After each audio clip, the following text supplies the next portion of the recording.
Samsung A21H ফোনটা screen lock দেখতে পাচ্ছেন, এটা রিমুভ করব। তো কীভাবে করবো সেটা আপনাদের সাথে শেয়ার করব। প্রথমে 3টা বাটন ধরে ফোনটাকে বন্ধ করে নিব।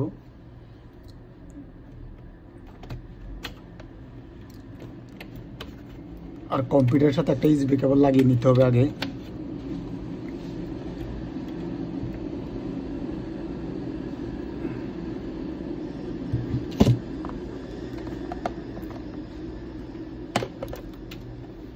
ওকে, ইউএসবি কেবলটা লাগাতে হবে। ফোনটা বন্ধ হয়ে গেলে মাইনাসটা ছেড়ে দিতে হবে, প্লাস বাটনটা চেপে ধরে রাখতে হবে।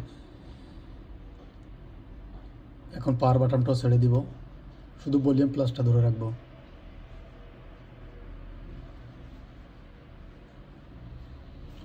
এখন এখানে ফ্যাক্টরি রিসেট যে অপশনটা আছে,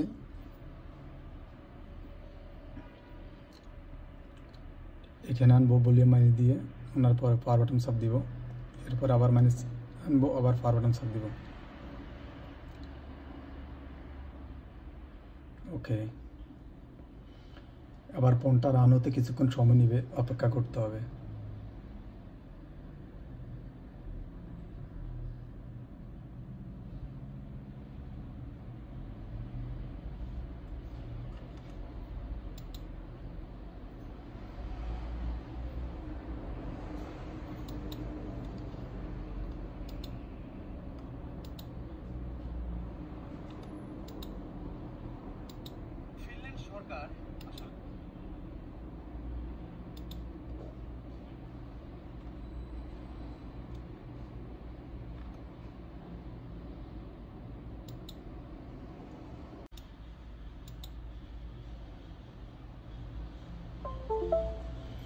ফোনটা চালু হইতেছে, চালু হওয়ার পরে প্রোগ্রামগুলো সেট করে নিতে হবে।